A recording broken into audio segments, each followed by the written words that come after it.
warahmatullahi wabarakatuh. Alhamdulillahirabbil alamin. Asyhadu an la ilaha illallah wahdahu la syarika lah. Wa asyhadu anna Muhammadan abduhu wa rasuluhu la nabiyya wa la rasula ba'da. Allahumma salli ala Muhammad wa ala alihi wa sahbihi ajmain. La haula wa la quwwata illa billahil aliyyil azim. Ya ayyuhalladzina amanu taqullaha haqqa tuqatih wa la tamutunna illa wa antum muslimun. Wa'tasimu bihablillahi jami'an wa la tafarraqu. Wadhkuru ni'matallahi 'alaikum idh kuntum a'da'an fa'alafa baina qulubikum fa asbahtum bi ni'matihi ikhwana wa kuntum 'ala shafa hufratin minan nari fa anqadhakum minha. Kadzalika yubayyinu Allahu lakum ayatihi la'allakum tahtadun. Ya ayyuhalladzina amanu taqullaha wa qulu qawlan sadida yuslih lakum a'malakum wa yaghfir lakum dhunubakum. Wa may yuti'illaha wa rasulahu faqad faza fawzan 'azima. Walhamdulillahi rabbil alamin.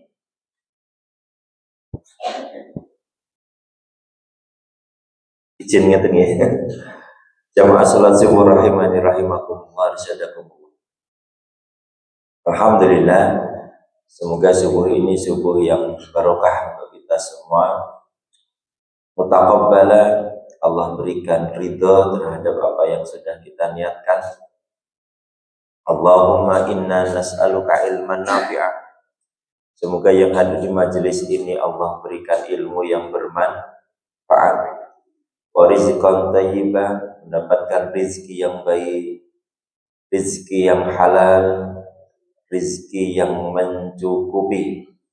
Wa amalan mutaqabbala, dan semua amal soleh kita diterima oleh Allah Azza wa Jalla Rabbul Alamin. Yang kedua, semoga kita masih selalu melantunkan salawat kepada Nabi Allah Muhammad sallallahu alaihi wasallam, bukan karena kitanya yang menikmati salawat itu hanya dalam sudut pandang dunia, ya, bukan karena menginginkan dunia tok, apa-apa sing ditonton penak disolawati. Mersi parkir ning ngarep omah, kene tanggane dicekeli terus solawati. Ya boleh, monggo terserah, tidak melanggar syariat, tetapi menyepelekan makna religiositasnya solawat yang luar biasa, yang membuat kita itu berdoa aja bisa langsung ke arsy-Nya Allah. Ketika betul-betul kita menghaturkan salawat itu seperti yang Allah sampaikan kepada kita dalam firman-Nya, innallaha wa malaikatahu yusalluna 'alan nabi ya ayyuhalladzina amanu sallu 'alaihi wa sallimu taslima. Sudah Allah berikan petunjuk seperti itu kok, ije wae sing menggunakan itu sebagai bentuk kecintaan terhadap dunia saja. Ya boleh, tapi jangan terus diajarkan serta-merta setiap apa-apa. Saiki enek sapi ya, sapi dilus-lus. Padahal Allahumma sholli ala Muhammad. Gitu ya. Niatnya baik. Semoga saya bisa ikut korban sapi. Selama ini melu mencari sapi. Bagus. Ada nilai akhiratnya. Tapi kalau setiap apa-apa yang berkaitan dunia kita pakai salawat itu, ya merendahkan. Kalau di dunia itu sebetulnya cukup berdoa. Berdoanya khusus. Ya kalau kita ngurus dunia kan doanya tenanan tuh. Baik sholat laili bangun, sholat duha, Akhirnya muncul sholat duha itu penarik rezeki. Tapi mindsetnya cuma rezeki dunia doang. Ya Allah, saya pingin rumah, sholat duha ini tenanan.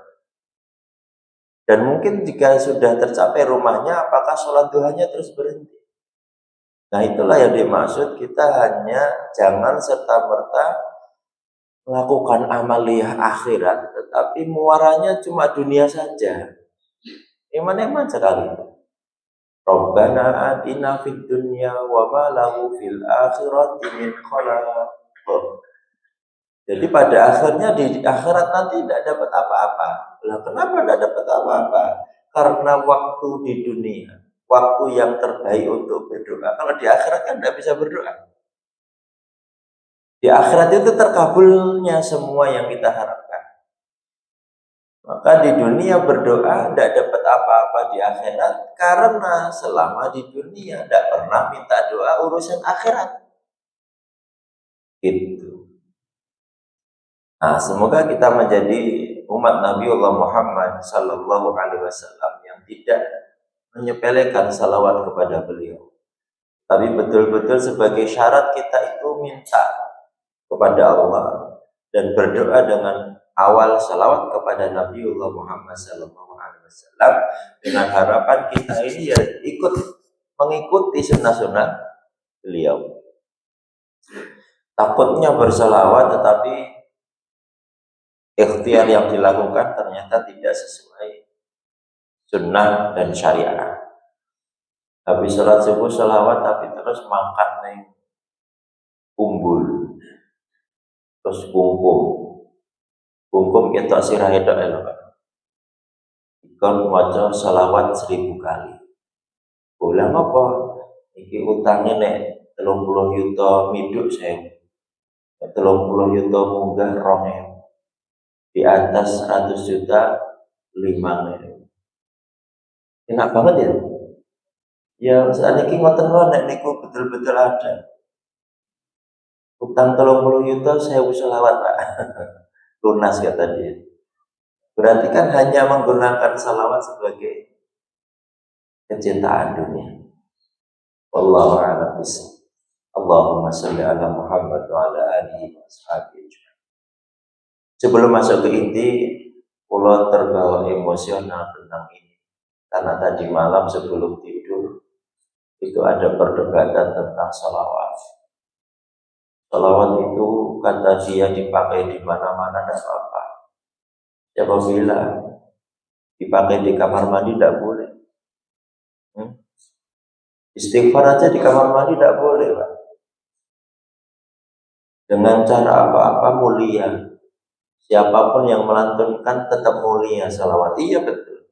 Tapi kalau cara melantunkannya ada batas-batas syariah yang terus diterabas, ya tidak bisa. Apunten loh ya Bapak Ibu, kalau pengen ngomong ini karena ya saya tidak ingin acara yang saya diundang itu hadrah. Saya tidak ngelarang hadrah Pak. Bagus tuh kalau pengganti budaya daripada yang anggo apa jenenge koplo-koplonan. Oke. Tapi habis itu ternyata ada salah satu lagu, lantunan lagu yang membuat jamaah itu ikut bergoyang, Pak. Yo nganggo hadrah gitu. Oke, bagus hadrah. Tetapi pada syair tertentu itu terus ngerti-ngerti tangannya jamaah so goyang-goyang dhewe ngene bungkang ngono kae dan saya terus tadi ilfil gitu. Jadi lah ini yang dimaksud mereka boleh menempatkan salawat di mana saja, yang ditempati pun akan menjadi baik. Ya tidak bisa. Kami sangat tidak setuju ketika melantunkan zikir, melantunkan kalimat-kalimat thayyibah atau salawat di dalamnya, tetapi ada hal-hal yang terlarang dalam syariat. Contoh, ini kan ada sitir toh ini Bapak, terus belakangnya Ibu. Walaupun ketok kabeh Ibu loh ketok, tapi kan Ibu tidak di sini, tidak di antara. Ada majelis yang tidak menganggap itu sebagai sebuah larangan. Pokoknya nek ora nafsu ora apa-apa. Wih, hebat banget itu. Sing ora duwe nafsu itu malaikat, Pak. Ya.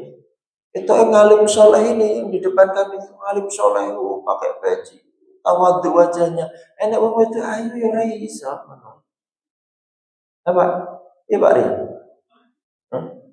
Kita di jalan lihat orang cantik, oh apa? Istighfar apa hamdalah? Nah Pak De, juragan, pripun? Apa mana sing cek ganteng, klimis, wah.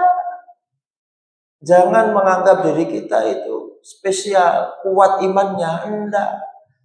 Nabi Yusuf aja loh, Nabi loh Pak, ganteng.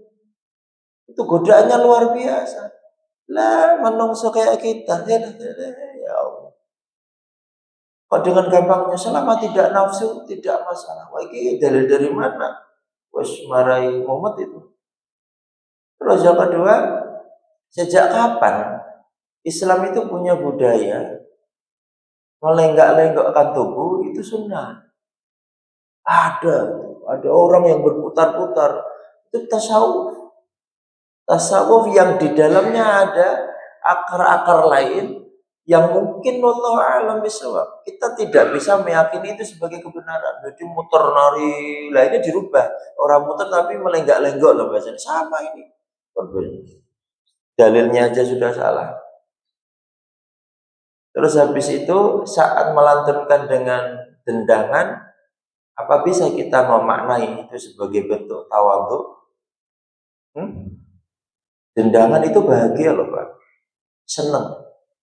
Dan Nabi pun memperbolehkan kita berdendang, ya, melantunkan syair, ya, berpesta. Itu ada beberapa riwayat. Satu saat melakukan walimatul urus. Tetapi nek pengajian ada Quran yo aja lah. Penghormatan terhadap Quran luntur. Dan itu disukai pemuda-pemudi kita. Itu di Mangkunegaran kemarin, luar biasa. Bianget Pak. Ngumpulin rock and roll. Bianget sing rawuh, banyak. Tapi esensi dakwahnya tuh ya Allah. Sing penting di gini nih. Ini. Itu nanti di mana-mana ada. Saya mungkin Bapak senang nonton itu ya. Luar biasa itu. Godaan kita sudah PR-nya banyak, perbedaan khilafiyah banyak. Sekarang diuji dengan metodologi dakwah yang tidak tepat secara syariah. Pun itu jelas banget buatan cocok. Bisa kalau kita pakai cara lain supaya memikat pemuda-pemudi, tidak mesti harus pakai cara yang seperti itu. Wallahu a'lam bishawab. Kami harap sholawat itu dipakai sesuai fungsinya. Hormati Nabi kita Shallallahu Alaihi Wasallam. Innama bu'itsu liutammima makarimul akhlak. Beliau itu betul-betul mengedepankan akhlak dalam dakwahnya. Enggak kayak sekarang saat dipakai. Yang penting mereka suka kok. Datang ke sini kok. Akhirnya kita sisipi. Enggak mesti harus seperti itu. Contoh sekarang bilang aja Masjid Nur Rahim. Undangan pengajian subuh barokah. Setelah selesai dibagi 5 kilo beras, setengah kilo gula, terus napa meleh uang 50.000. Kan itu kok kabeh, Pak. Masih banyak cara kalau membuat jamaah datang. Atau setiap hari, setiap bulan sekali Ustadz Nasional, Ustadz Umar Mita diundang ke sini. Akhir Juni ada. Terus bulan Juli Ustadz Zaidul Akbar. Wah, mesti rame sini kan? Enggak, aman, masih banyak cara untuk menghadirkan jamaah. Tekap ini emosional saya ke bawah sampai tidur. Dikandani kuangal banget, Pak. 2 blok itu. Nah ya luar biasa. Lajeng miduk saka majelisan ya rapena sudah selesai. Nah, semoga Allah berikan kita jalan yang lurus, dakwahnya yang baik ya, sesuai dengan akhlakul karimah, akhlak Nabi Shallallahu Alaihi Wasallam. Semuanya. Moga-moga tidak mengikuti cara-cara dakwah yang shortcut, jalan pintas. Amanlah, pelan-pelan, bismillah. Yang kedua, hadirin jamaah rahimani rahimakumullah, arsyadakumullah. Sudah kurang tidak lebih dari 2 pekan dan tidak lebih dari sepekan. Insya Allah kita sudah menghabiskan bulan Dzulqa'dah. Setelah Dzulqa'dah selesai, kita masuk di bulan Dzulhijjah. Setelah Dzulhijjah selesai, kita masuk di bulan Muharram. 3 bulan ini kata Nabi salasa mutawalliyah. 3 bulan yang berurutan yang masuk dalam kategori bulan hurum, syahrul hurum. Sebelum masuk ke kurbannya, bulan hurum itu disunnahkan oleh Nabi kita sallallahu alaihi wasallam untuk memperbanyak amal solihnya. Utamanya amal solih yang bisa dinilai secara kuantitas. Yang kualitasnya pasti ikut berjalan. Tamam dan kamal. Al-yawma akmaltu lakum dinakum wa atmamtu alaikum ni'mati. Ada kata akmaltu dan atmamtu, yang kedua-duanya bermakna sempurna. Contoh, kalau biasa sedekahnya 2.000 setiap subuh, naikkan nih kuantitasnya. Ya 2.500. Berarti naik kan? Kuantitas itu bisa dinilai, bisa dihitung. Yang kalau pada maghrib membaca Quran cuma 3 ayat, sekarang kita tambahkan jadi 5 ayat. Bisa dihitung. Atau 1 lembar jadi 2 lembar. Yang rakaat tarawihnya, sholat lailnya, biasanya kurang rakaat terus 1 witir. Beda. Jadi bangun tengah malam, sholat lail 2 rakaat terus ditutup 1 witir, boleh? Boleh. Itu naik menjadi 4, 22 atau 8, 22, 22, 2. Wah, luar biasa. Kuantitasnya naik. Zikirnya naik, sedekahnya naik, infaknya naik. Itu di bulan-bulan hurum. Dan dilarang oleh Nabi Shallallahu alaihi wasallam bertengkar. Itu mewakili kata perang. Karena nek perang yo angel sekarang ya. Mau perang lawan apa? Ya mungkin sebentar lagi ada, Pak. Perang lawan premanisme yang sudah mulai banyak tuh di Solo dan Sukoharjo. Terus perang melawan kebijakan yang tidak adil secara syariat. Perang melawan hawa nafsu. Nah, tetapi kita turunkan yang paling gampang dalam keluarga, bulan-bulan hurum jangan suka padu. Sunnahnya itu yang damai, lemah lembut. Jadi mungkin nek bapak nesu-nesu ngoten niku tangane ibu tempel ke dudinge teng bibir. Pak iki Dzulqa'dah. Ngoten. Lho, lha apa? Kata Nabi aja padu. Mengko Dzulhijjah nek ora itu. Dzulhijjah yo cek lain. Muharram nggih mboten niku. Bar Muharram napa? Ora ngerti tanggalan. Nah, habis Muharram Safar. Jadi 3 bulan itu jangan patuh nggih Bapak Ibu nggih, sabar. Oke, sebulan Safar nih, rong sasina. Tidak boleh merusak. Merusak itu luas mananya. Terus dianjurkan untuk mensyiarkan kebaikan. Kita punya kebaikan, jangan takut untuk disiarkan. Orang lain mengatakan itu sebagai kesombongan, riya, takabur, monggo. Tapi niat Bapak Ibu mensyiarkan, bismillah, ini kebaikan. Seperti ini salat subuh ke masjid, boleh kok distatuskan. Bapak, masa sing nyetatus kur sing maksiat. Iklan judi online itu luar biasa. Sekarang ada iklan pernikahan sesama jenis. Astagfirullah. Terus ada iklan internet pertukaran anak aja, anak ditukar, tetapi untuk apa? Kepuasan seksual. Ada. Membernya berapa? Udah 5.000. Mari deg-degan tuh. Astagfirullahaladzim. Kenapa ya? Godaan besar ini. Walaupun akunnya sudah ditutup. Tetapi berarti kita ada fenomena gunung es. Gunung es. Kita itu sedang kurang yang memberikan pengajaran akhlak. Mungkin saking fokusnya kepada anti radikalisme, ya tauhidnya gitu, tapi yang ngajari makarim akhlak semakin kurang. Mungkin kami bisa fokus ke tazkiyatun nafs. Bagaimana caranya orang-orang hidup itu ya bukan sekedar hidup, tapi bisa membuat dirinya itu punya akhlakul karimah. Kemana-mana menunjukkan Islam itu menyenangkan.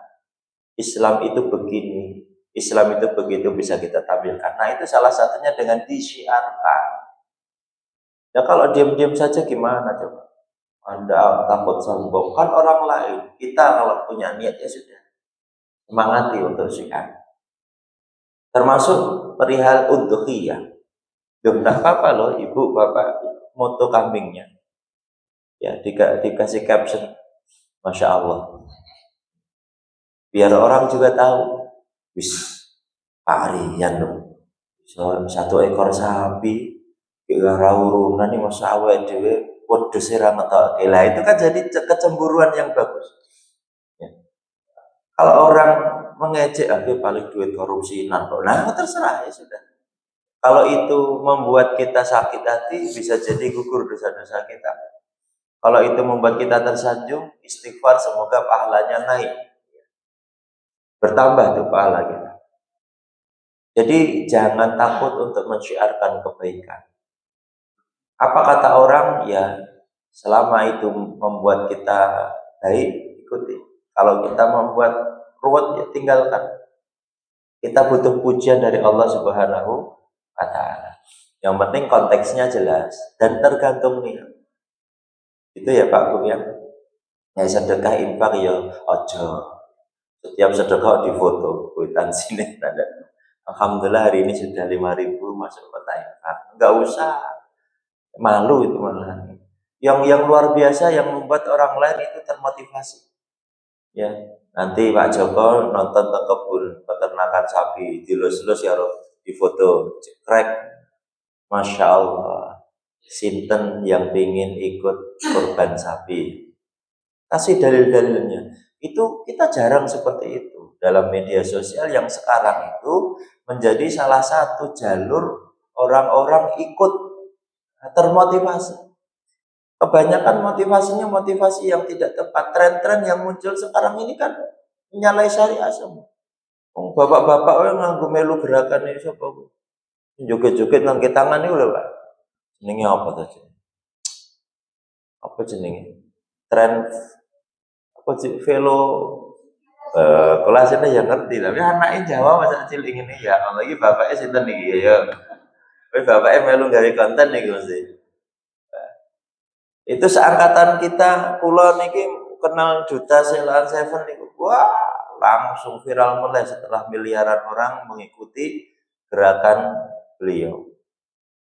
Jadi kalau ada tokoh viral menyebarkan kebaikan, kebaikan juga akan ikut menyebar.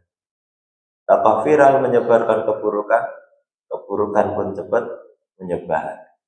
Jadi jadikan diri kita Bapak Ibu menjadi tokoh yang menyebarkan kebaikan. Followernya lagi seket atau rapopo. Ya, dari seket sing nonton 20, sing nge-like siji, ora apa-apa, siji itu kebaikan. Gas aja di media sosial. Jangan mau kalah dengan yang mungkar. Itu ya Pak Bu, Pak apa syiar. Niatnya dibenahi dulu. Ya, yang penting bukan takabur sombong walaupun tipis-tipis. Tipis-tipis, tidak masalah. Terus yang kedua, lihat itiba Nabi Shallallahu Alaihi Wasallam naiknya ke Nabi Ibrahim alaihissalam, Nabi Ismail alaihissalam, naik lagi ke Nabi Adam alaihissalam dan putranya Qabil dan Habil. Ketika Nabi Adam alaihissalam sudah mempunyai keturunan dan setiap keturunan diciptakan oleh Allah Subhanahu Wa Taala berpasangan, kembar, lanang wedok. Itu sebagai cikal bakal syariat kita. Ya bahwasanya menikah itu seperti itu. Ada Qabil, Habil, Iklima, Labuda. Nah, disyariatkan oleh Allah Ta'ala untuk dinikahkan kedua pasang anaknya ini untuk bersilang. Ya, jangan dalam satu garis keturunan. Nah, kalau sekarang ada tren apa sejenis, iya ya, tidak, aduh ya Allah. Jadi nikah nek ora satu mbah belum. Ya memang diperbolehkan tetapi ya cari yang terjauh kalau bisa. Lah iki malah bapak nikahi anaknya. Dilarang dalam Islam. Wah karim. Dan diviralkan lagi. Banyak yang terus hak asasi manusia. Itu tidak usah ikut-ikutan. Aduh lah, kalau agamanya Islam kok pakai hak asasi manusia? Syariat dong. Lama-lama buyar kita itu kalau semua berdasarkan hak asasi manusia. Lalu setelah masuk masa pengorbanan, maka dikatakan kepada Qabil dan Habil untuk berkorban, mengambil apa yang dia cintai untuk dikorbankan kepada Allah Subhanahu wa taala. Maka yang satu mengorbankan hasil panennya, yang satu mengorbankan hasil ternaknya. Yang satu ternaknya gemuk-gemuk, yang satu panennya standar. Bahasanya ya biasa. Maka yang diterima oleh Allah yang gemuk, ipel-ipel. Ini menjadi salah satu sunnah nanti di kemudian hari yang harus kita lakukan. Kalau Bapak Ibu punya harta istita'ah mampu, maka maksimalkan korbannya. Wesnya kalau duit petang yuto, meh tuh kuwedus, bareng ketuk peternakan kok enek sing rego 2 yuto ipel-ipel lucu 2 yuto wae iki sing 2 yuto iso nggo tuku setik ojo. Kalau sudah ada 4 juta habiskan tuh untuk pengorbanan. Tuh. Takmir barang ya nek entuk urunan akeh ya wis diskon ya. Jangan yang gede sekalian. Beli 25 juta, mau deal dijenguk terus entuk diskon jadi 22 juta. Berarti lumayan nih. Nah, saran kami 3 juta maksimalkan. Ada ndak sapi yang lebih besar dari ini, lebih gemuk, saya tetap bayar 25 juta. Ini masuk dalam kategori sunnah. Maka takmir-takmir yang bertugas untuk mencari sapi, ikuti metode ini. Itu diskon terus disampaikan kepada sahibul kurban, nanti uang diskonnya kita gunakan untuk beli kambing, jangan. Nanti banyak hal remeh-temeh yang sering disalahgunakan selama proses udhiyah. Pengorbanan, jadi diambil yang terbaik. Lalu ketika Nabi Ibrahim alaihissalam menunggu datangnya Nabi Ismail alaihissalam, menunggu lama setelah hadir anak, disuruh dipisah oleh Allah Subhanahu wa taala. Ditaruh di tempat pada pasir yang luar biasa, tidak pernah ditempati, tidak ada pemukiman sebelumnya. Lalu muncul syariat yang sampai sekarang kita lakukan. Sofa Marwa. Saiki penak Sofa Marwa nih Pak, ya. Yes. Tegelan, adem, AC, blas, mbok sak penuh-penuhnya manusia, adem, ya. Kanan kiri zam-zam, ya. Sampai sedikit minum gebyur, wah enak ya. Kalau lihat sejarahnya, Hajar, Sofa Marwa, itu karena beliau melihat semacam oase dan fata morgana.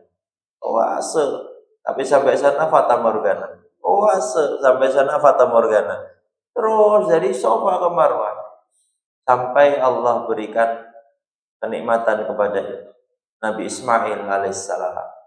Kakinya menghentak-hentakkan padang pasir.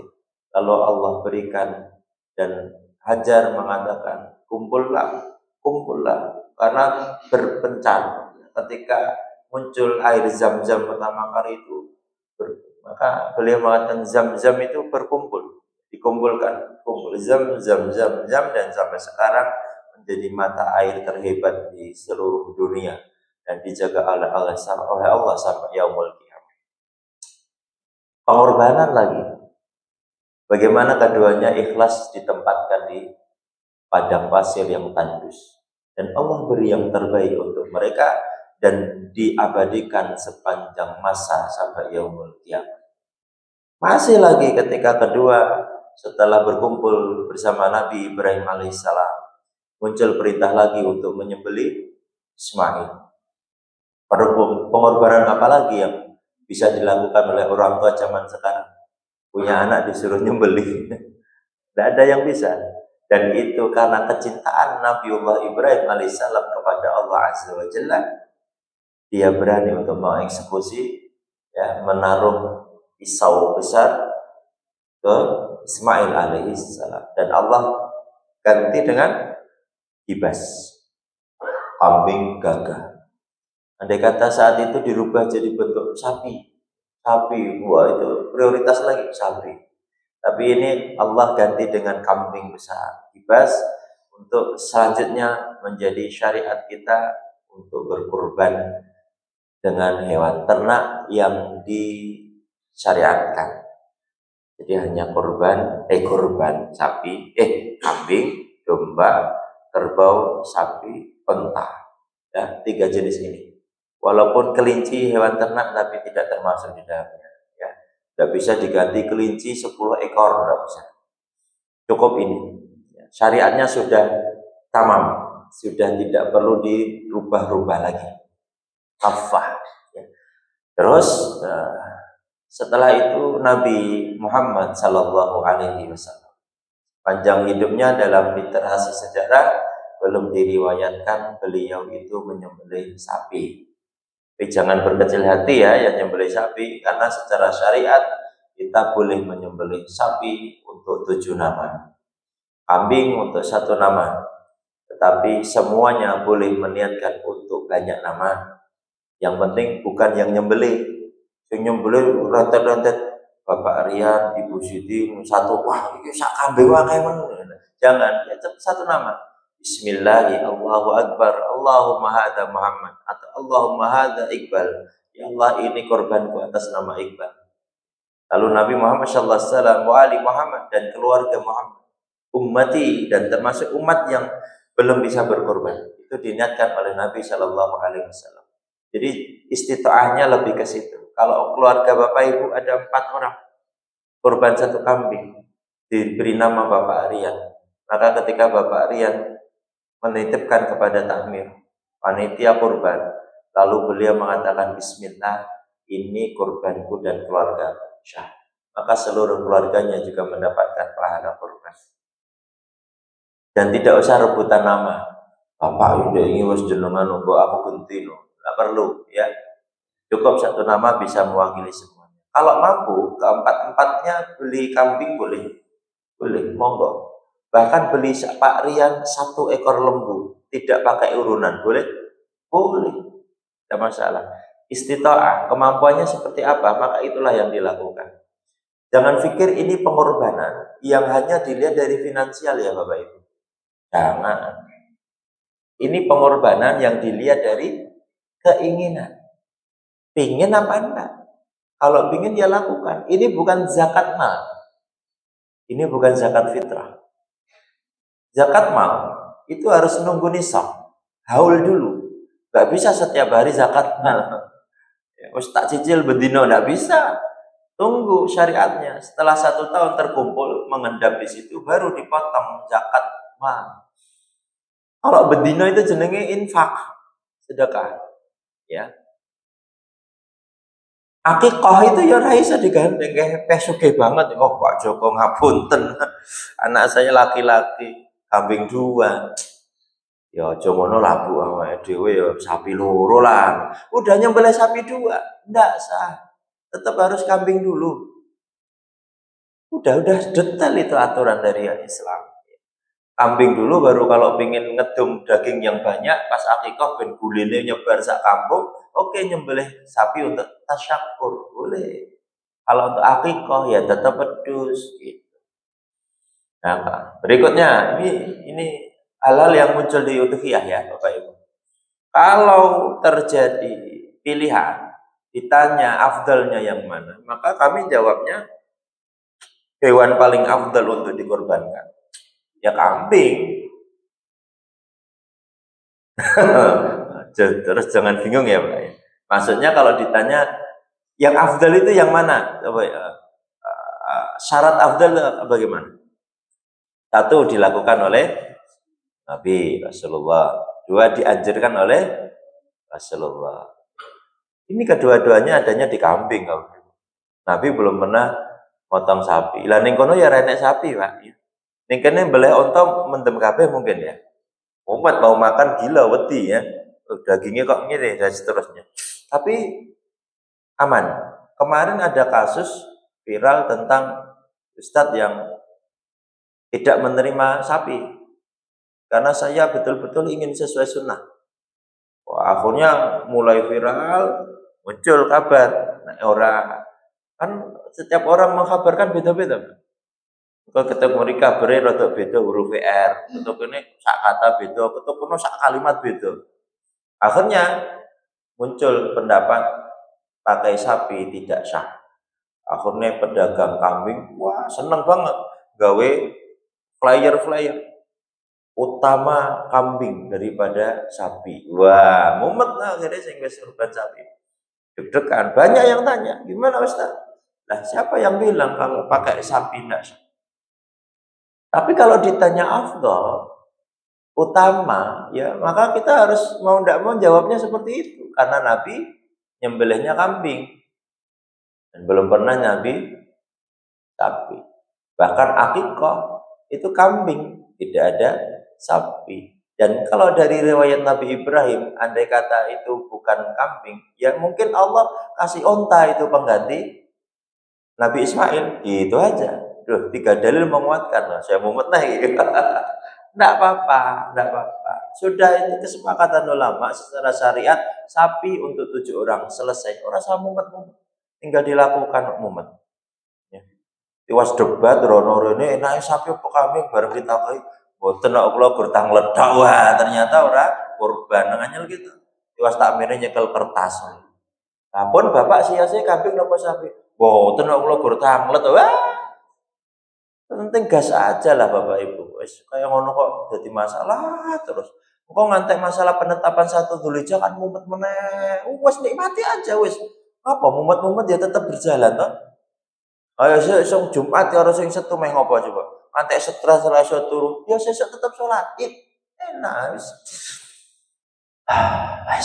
Wis kaya ibu-ibu nesu-nesu, bapak nesu-nesu, apakah setelah nesu-nesu itu ketetapan Allah berubah? Tetap lempeng wae to.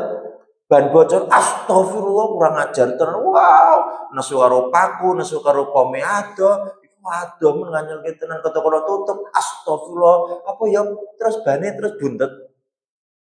Enggak kok, nikmati aja. Padha-padha ngentekke kalori malah dosa, nikmati dengan rasa syukur.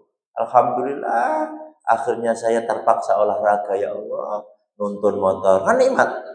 Alhamdulillah, pirang kalori ini entek piro ya Allah. Ambil hikmah setiap ketetapan. Dah nikmat tuh hidup. Lanjut ke udhiyah. Nah, setelah ada pengorbanan, disifati dulu niatnya untuk apa? Bismillahirrahmanirrahim ya Allah. Istita'ah itu tidak mesti kaya sekali lagi. Tidak mesti harus punya harta untuk bab udhiyah dan haji dan umroh ya. Itu masalah keinginan. Kalau sudah ingin, kalau ibu-ibu baca di taubaters.id, shift media, ya kesindir entek-entekan Bapak Ibu. Habis kita nanti. Mak jelek-jelek. Enggak usah kurban, bukan sapi, bukan kambing, naik haji. Apa di sini ada pemulung sampah yang ikut pengajian? Ada enggak? Pemulung sampah nganggo bronjong. Ngeterke anak sekolah kuwi nganggo bronjong itu. Ada? Tahun ini tanggal 14 Mei kemarin dia berangkat haji. Nabung 55 tahun. Enek sing dodol pentol sini, pentol. Nek bakso enten. Pentol sing numpak pit. Ada yang jualan? Nah, ini kemarin 17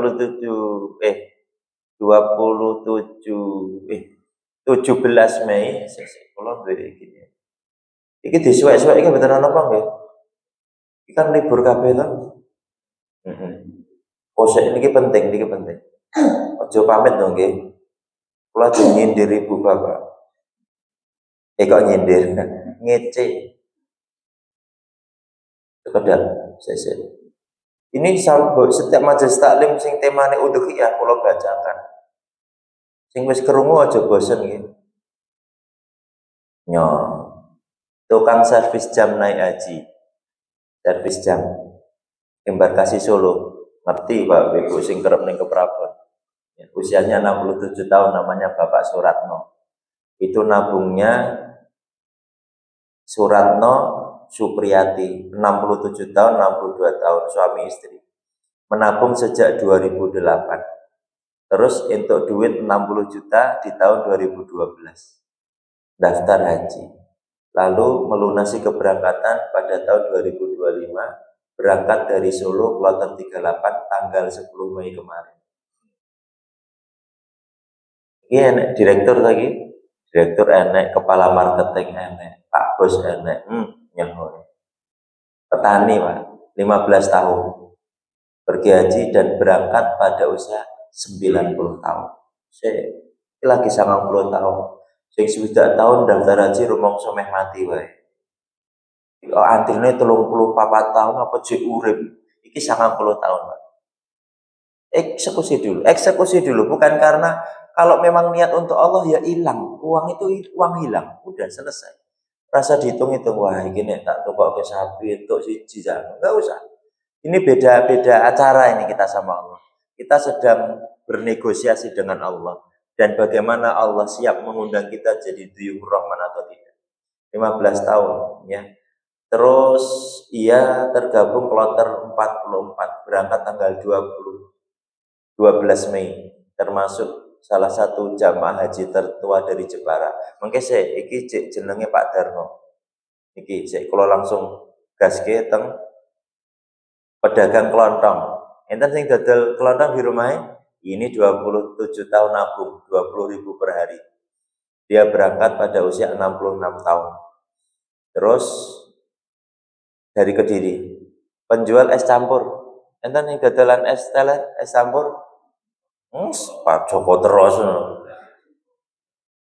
Juragan kabeh-kabeh niku ngoten ora mangkat ke tanggane umroh. Mbah Said, penjual es campur dari Masjid An-Nur alun-alun, usianya berapa? 86 tahun. Menabung 30.000 sejak 54. 1954. Dereng lahir kan? 1954 sudah ingin haji.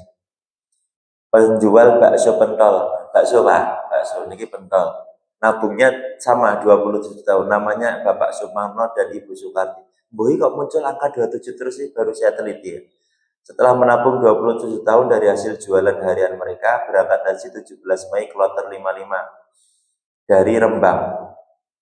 Dia memberi motivasi, selama jual pentol, pasti ada beberapa bungkus yang saya sedekahkan sambil minta doa supaya dimudahkan naik haji. Jadi anak wong tuku pentol ketake mesake dikai le dongokno bapak iki mau haji. Le dongoknya mbah iki cerita beliau dan istri. Ya sing selama ini donga dhewe ngono ya gur sesasi pisan ngono bareng untuk pengajian lagi donga malu nih sama dia.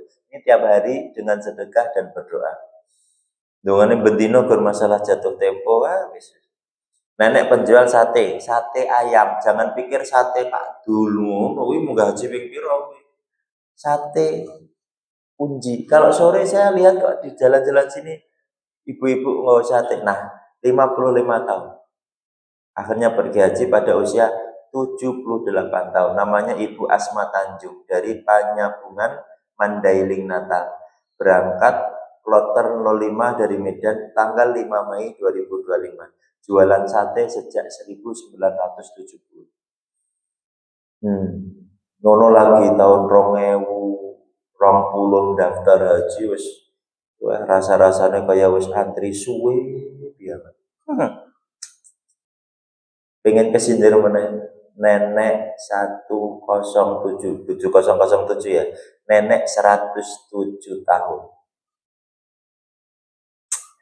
Luar biasa, menabung dari hasil bertani. Namanya Nenek Sutiah, Lampung Selatan. Berangkat ke Tanah Suci, usai menabung selama lebih dari 15 tahun. Tapi yang hebat, Nenek Sutiah ini termasuk salah satu dari jamaah haji yang ketika manasiknya itu sukses, tidak mengeluh. Usia 107. Manasik ingat latihan. Tawaf, sa'i. Sing umur lebih muda itu gur mondang, mandem, nyekeli dengkul, beliau enggak. Sindir tenan nih. Meski usianya lebih dari 1 abad, ia tetap kuat berjalan dan menjaga kesehatannya sehari-hari bertani. Sutiah tergabung dalam kloter 5 Lampung dan menjadi jamaah tertua dari Indonesia 3. Jadi saya belum dapat sing tertua nomor 1 dan nomor 2. Lagi wis 107 tahun. Dan beliau pernah nazar kepada suaminya. Wallahu a'lam, kalau cerita ini kita belum memastikan.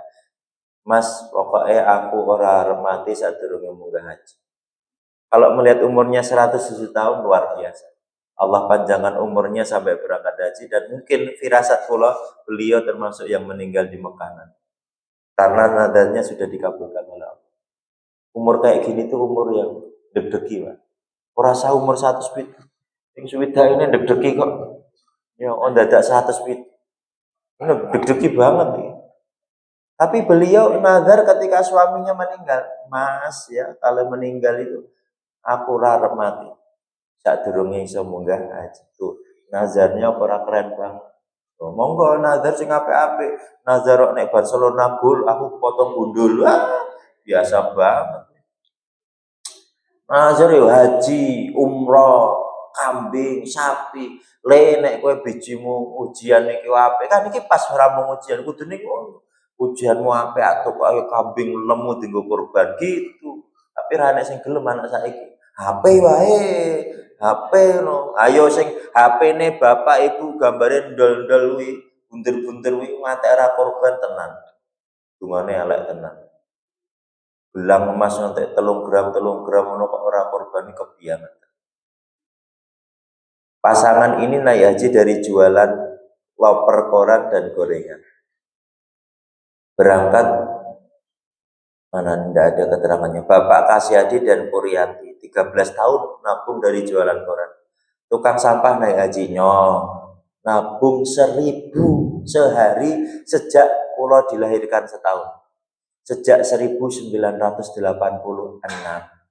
nabung 1.000 bendino. Namanya Bapak Legiman, pas berangkat haji usianya 66 tahun. Jadi dia menabung sejak 1986.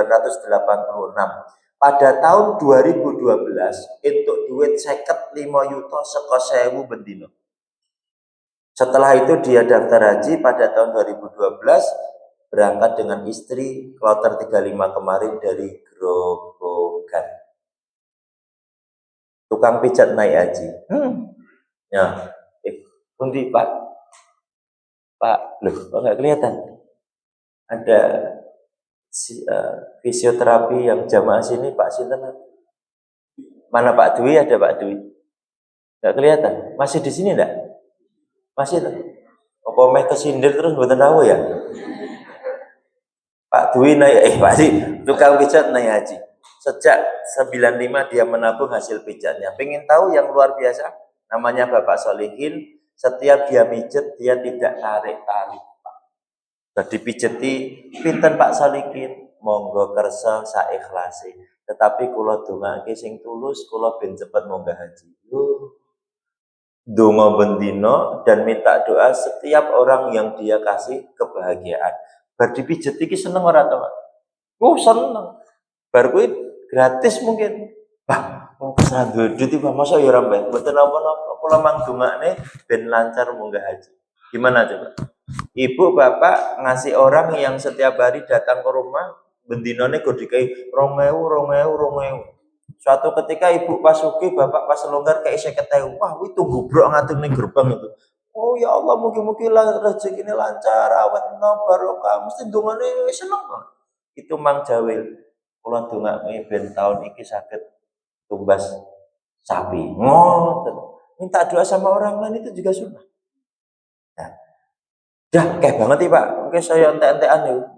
Panjenengan siap napa mboten ngoten mawon. Apa nek dari pekerjaan ini panjenengan pentok, tukang pijet. Iki kerok loh, tukang pijet kerok orang profesional. Tukang pijet tetapi ternyata owner apa jenenge? Apa jenenge? Apa pokoknya ada yang pemulung sampah, ada. Ini semua berangkat dan diberikan oleh Allah gelar duyuf rahmah. Masa sing pekerjaane nyaman, penak, ora kepingin. Ya Pak ya.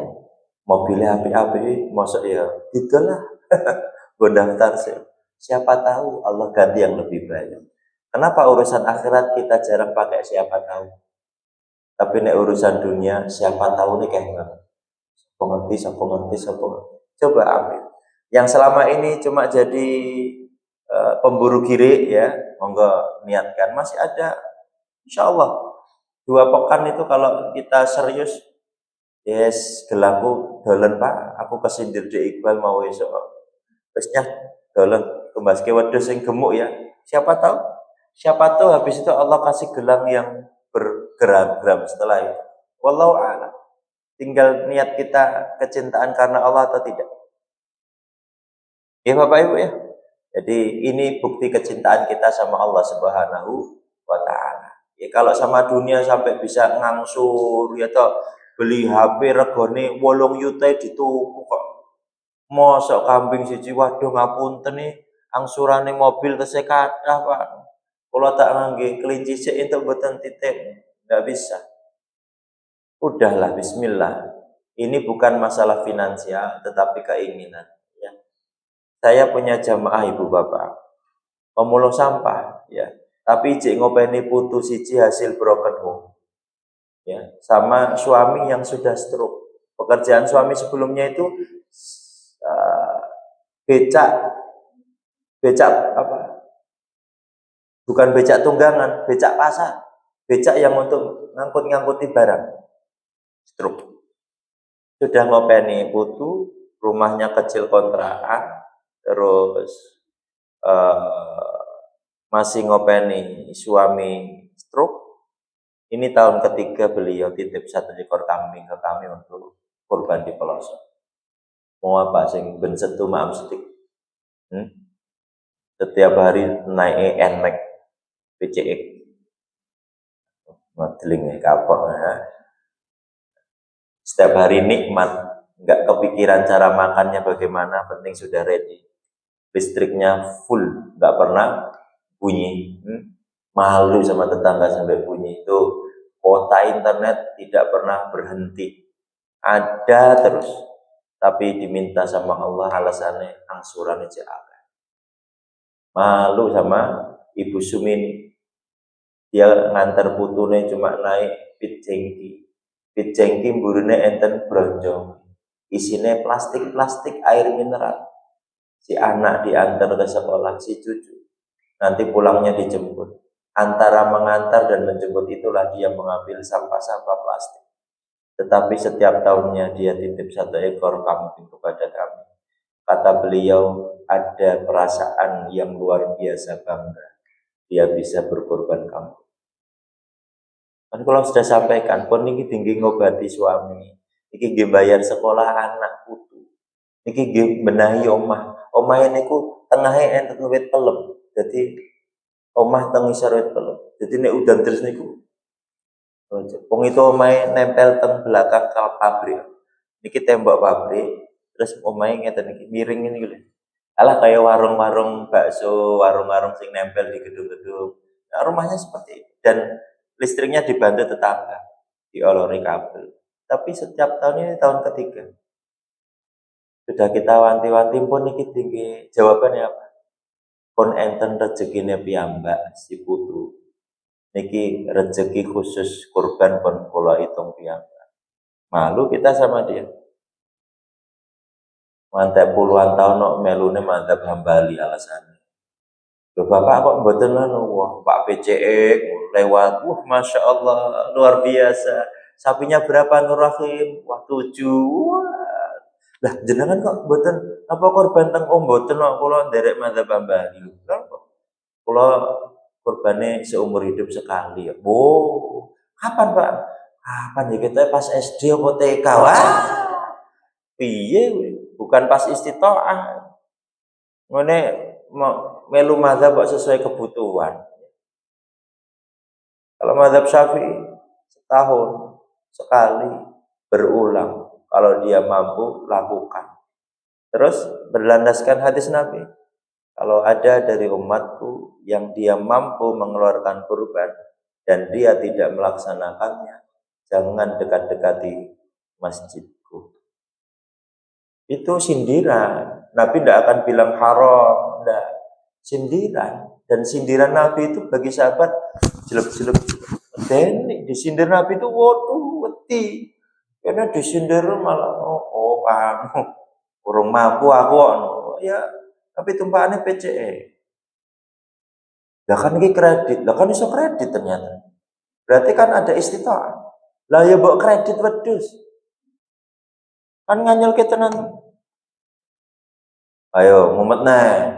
Apa itu kredit kedus? Ya kredit di depan. Kayak kula kan kredit. Kredit teng celengan Mr. DIY. Gambarnya sound besi. Dan anak-anak tahu ini tabungan untuk kurban. Mungkin tanggal 1 Dzulhijjah kita sembelih bareng-bareng itu celengan. Bismillahi Allahu Akbar pakai cutter. Saya biar hitung banget. Wedus. Sudah sejak kecil mereka termotivasi untuk berkurban. Kenapa tidak pakai cara seperti itu? Nek kepingin cinta sama Allah. Cara yang lain banyak. Mongko 3 bulan sekali teng pasar Bekonang. Pas pasar kewan. Itu enek cempe cilik-cilik niku regane 550. Ya 800 wis gede cempe gede. Ya tur cempene cempe telinga panjang ngoten niku murah-murah. Lah mbok tuku niku bulan Muharram besok. Beli aja go mulai mati mangke. Titip ke peternake. Pak tak tumbase Pak moga kontan. Mungkin kalau titipi 50.000 per bulan gitu. Wancine Dzulhijjah tahun depan. Sudah siap itu untuk kurban. Mau cara apa lagi ayo? Banget ngono cek ramaku. Banyak. Asline rum cinta. Wes yang kesindir alhamdulillah nggih. Sing jelap-jelap iki enek rong pekan nggih. Sing duwe motor antik nanti dilus-lus mbok tidul siji. Vespane niku alah ya ora digo mati, Pak. Nyoh kena meneh. Aduh, manuk ya Allah. Bisa tuku manuk mati rugi loh. Wedhus mati alhamdulillah. Manuk iso ngantek lurus tengah. Ya Allah. Ngabur nangis. Ya, akeh banget Pak yang membuat kita cinta dunia. Coba sekali-kali, setahun sekali kita korbankan untuk Allah sebagai bukti cinta kita seperti Nabi Adam, seperti Nabi Ibrahim, Nabi Ismail, dan Nabi Muhammad SAW. Oke, 1/4 jam. Kalau kita longgar banget nih, ya 1/4 jam bisa untuk tanya jawab. Oh iya, kemarin ada hal yang sering terjadi. Besok insya Allah kan kita ada kesempatan mungkin aidnya hari Jumat. Iya ya. Yang pasti hari Jumat itu versi apa? Kalau yang wukuf Arafah hari apa? Belum ya? Nunggu ya? Nunggu 1 Dzulhijjah. Seandainya nanti bertepatan hari Jumat, kemarin sudah muncul DM yang berkaitan dengan sholat Jumat dan sholat Id. Gitu. Ada masjid kami juga rapat kemarin. Enaknya sholat Id apa sholat Jumat? Apa? Ya sholat Id, ya sholat Jumat. Maksudnya di pas sholat Id itu apakah nanti kita mengadakan sholat Jumat? Kalau afdalnya secara syariat, yang namanya syariat berjalan, ketika ada rusak, ambil, ketika ada halangan, ambil. Nah, tergantung halangannya apa. Halangannya harus secara syariat. Seandainya halangan itu membuat kita itu tidak bisa melaksanakan amalan sunnah yang utama, maka boleh dirubah. Intinya Nabi Shallallahu Alaihi Wasallam memperbolehkan ketika ketemu ini, maka diperbolehkan yang mau sholat Jumat silakan, yang tidak silakan merubah sholat Jumat menjadi zuhur. Tetapi ada syariat yang mengharuskan imam itu harus tetap melaksanakan. Karena untuk memfasilitasi apa? Yang ingin sholat Jumat. Jadi kalau di Nur Rahim nih ada imam rutin kan, maka dia yang bertugas imam rutin itu secara syariat harus melaksanakan sholat Jumat. Jadi Nabi mengisyaratkan boleh untuk tidak melaksanakan sholat Jumat karena sudah dilaksanakan sholat Aid, atau dengan alasan sudah digunakan untuk kegiatan udhiyah sehingga persiapan sholat Jumat itu menjadi bermasalah. Artinya jadi tidak maksimal, berbau dan seterusnya, waktunya mepet, wallahu a'lam bishawab. Tetapi ketika di hari Jumat selesai jam 9, oh iso ra ya? Wis jam 09.00 rampung sak membagikan. Ora iso wong sarapane kowe nganti jam 8, ngobrol-ngobrole nganti jam piye wah Masya Allah nyotose ngono kae. Lah, kalau sunnahnya Nabi, ba'da Id beliau langsung menyembelih. Ba'da Id langsung menyembelih. Ya. Walaupun Idul Adha disunnahkan untuk langsung ke sholat Id. Ya. Ya kan? Kalau Idul Fitri sarapan dulu. Jadi monggo disiapkan matang-matang bar sholat Id soto wis siap. Jadi sampaikan ke semua panitia, ora usah mampir sik ning ndi. Kita sudah siapkan soto, tapi soto dari masakan panitia. Aja mbeleh wedhus dhisik. Wedhusnya dibeleh sik terus sahibul kurban gitu loh. Bapak Pak Joko wedhusnya jenengan dibeleh sik ya. Lah ngapa ben dinggo hidangan? Ya aja. Itu scatter sendiri, masih banyak panitia nyepeleke. Jadi dibelesik mau sholat Id, ya izin dulu sama sahibul kurban. Walaupun ini pesta, ya harus ikut aturan-aturan. Banyak loh yang disepelekan. Saya nemukan loh masjid gede di Solo. Karena terkenal cepat, luar biasa. 8 sapi itu jam 11 rampung kabeh. Sak distribusi neng kontainer-kontainer. Akhirnya tahun kemarin kita jalan ke sana, Pak. Wah, tenan, wah, spesialis yang go kelambi jagal ngono kae ngangge nopo iki lho sing ben ora blepotan mriki ne terus pokoke resik sepatune but-but keren Masya Allah. Kula mulai rada sanksi tatonan sik ya pas menyeka-nyeka ngene kan ketok tatone terus wahnya cepet iseng-iseng kula parani salah siji Mas luar biasa terlatih ya tajam banget ya pisaunya ya memang sunnahnya kan tajam banget sunnahnya pisau itu sehingga tidak ada rasa sakit itu di leher hewan kurban lancar tajam banget iya bentinane mas ngoten bentinane itu kan jagal berarti ya bentinane Masya Allah keren kenalan jenengan sinten asmane sapa ngerti ki saged kula tinggi masjid kula jenenge Simon Simon jenengan Islam napa kula Katolik ngono beda lagi tak mirip itu ki oke lah sing nadal-nadal ora apa-apa wis ikut ambil iki sing belah tahu ndak syariat nih kita tak miring ini ki guyang-guyu rumangsa bangga cepet ora kesel ora reget padahal kenikmatan udhiyah itu ikut campur. Kenikmatan udhiyah itu ikut bergelimang dengan lemak, darah, dan seterusnya. Itu kenikmatan udhiyah. Wah, resik ngene ketok ya ono. Oh, ini sejak kapan pakai Mas Simon, Pak? Ya, ini tahun ketiga, muantih kayaknya. Nah, tanggung jawab kepada sahibul kurban. Yang nyembelih itu muslim. Nek teng mriki enten imam, ya, paham Quran, fasih jadikan dia jagal.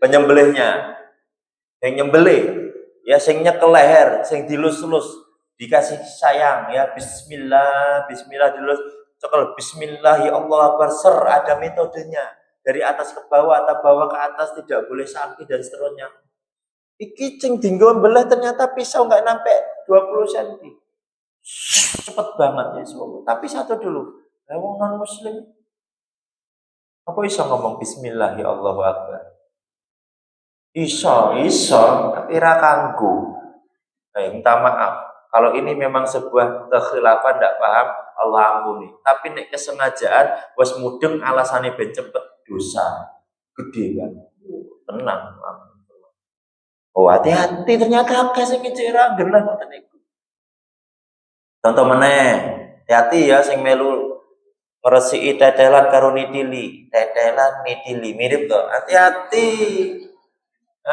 nanti ini ciri lah Pak karung ini ngetok kita ini gur gajah lebok kerasa bayi gajah nen Oh, baru mulai sekilo dewe haram, itu masuk perut haram. Entene sing nakal, sahibul kurban, wis beleh sapi, wis urunan dadi panitia. Wis entuk sepertiga, cek ngitung dhewe. Iki aku ya kok aku njupuk 10 kresek dienggo karyawan. Ora entuk. Nah, hati-hati. Cek ngono kuwi. Rupa rumangsane sah. Sudah sepertiga. Karena sepertiga ikat ada dua pendapat kuat nih. Cara membagi daging, 1/3 sisanya distribusi. Yang kedua, sepertiga, sepertiga, sepertiga. Sepertiga untuk sahibul kurban, sepertiga fakir miskin, sepertiga distribusi. Saksae. Dan ini muncul khilafiyah di saksae ini. Ada yang saksae itu tetap muslim. Tapi ada yang non muslim. Enggak apa-apa. Wallahu alam, keputusan takmim itu dimusyawarahkan dulu. Nek wis diketok palu musyawarah kudu ditepati. Ora harian terus piye tuh kayak gini. Enggak, sepakati masalah Jumat. Sholat Jumat atau tidak, musyawarah tuh. Karena ada bab khilafiyah. Terus cara membagi, ikut yang sepertiga sisa atau sepertiga, sepertiga, sepertiga. Ikut pembagian universal atau harus umat muslim. Tidak ada mustahik zakat di dalam udhiyah. Orang fakir, miskin, amil, mu'alaf tidak pakai. Ya, semua dapat. Jelas ya, Pak? Ada lagi sing tentang penjualan kulit, bentahun harus dikandani orang. Yang paling gampang serahkan. Tugas panitia itu menyelesaikan. Jangan sampai ada sisa-sisa ngantek tasrik belum rampung. Tasrik sudah selesai, IJN sisa. Sisa apa? Duit penjualan kulit. Berarti belum terdistribusi, tasriknya sudah selesai. Tidak boleh hasil penjualan kulit itu kok dinggo kipas angin masjid. Tidak boleh. Udhiyah loh Pak, bukan wakaf. Semua bagian dari daging, kulit dan hewan korbannya terdistribusi, itu tugas panitia.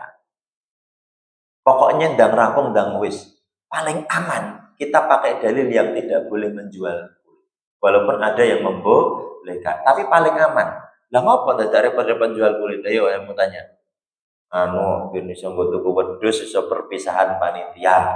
Lah kan ya tetap enak niat terselubung pada akhirnya. Paling gampang itu panggil semua pondok. Sekiranya yang pantas mendapatkan siapa? Cek satu persatu. Siap enggak? Siap enggak? Siap enggak? Wis kasih kulit satu-satu, selesai.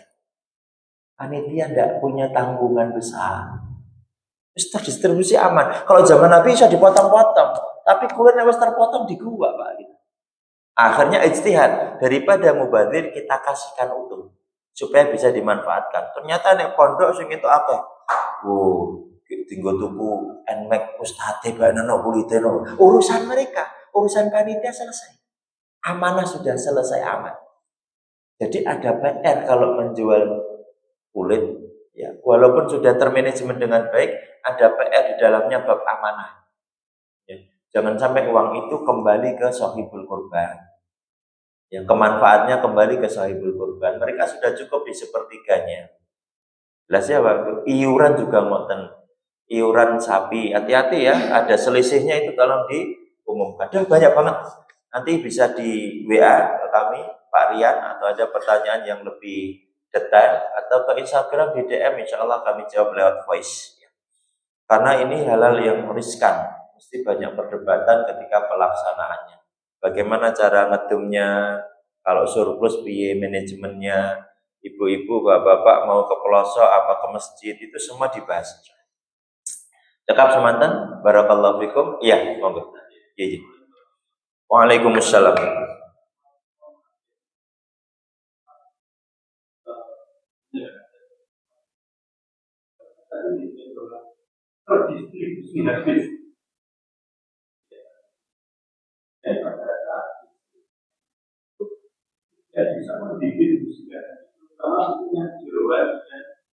Oh ya, ya betul. Lah memang kalau dari asalnya itu memang itu tidak termasuk dalam pembagian. Dari dulu itu dibuang, Pak. Kalau Indonesia kan keren, dicuci, dia. Mohon maaf ya, kalau dari Nabi itu termasuk yang dibuang. Jadi sumber awal untuk kurban daging, maka jeruan, yang khusus itu tidak ada dipakai. Memang dari awal memang begitu. Spesial we di Indonesia memang itu makanan renyah katanya. Ya. Jadi akhirnya menjadi masalah ketika cara pembagiannya, petugasnya, oke, ada petugas yang ada ujrohnya karena akad orang yang ngurusi itu akhirnya diakadkan boleh. Yang penting tidak dari bagian dari udhiyah. Jadi memang habis itu yang kami maksud, memang zaman Nabi ya memang sampai rata itu sak balung-balungi. Cuman untuk kita ya nek ora pengusaha bakso angel balung mbok apa ki ya. Akhirnya ya ditedali bersih, hati-hati itu nedali itu yang kudu resik-resik tenan wah. Iki sisa sak gembel-gembel ini. Diketak-ketak akhirnya sing gembel-gembel digomol, hati-hati itu. Ya. Jadi habis itu sesuai dengan kebijakan lokal juga Pak. Artinya kalau melihat jeroan itu memang dari dulu dibuang, memang tidak termasuk dalam pembagian gitu. Jeroannya loh Pak, sing ada telek niku langsung dibuang seadanya, setempatnya.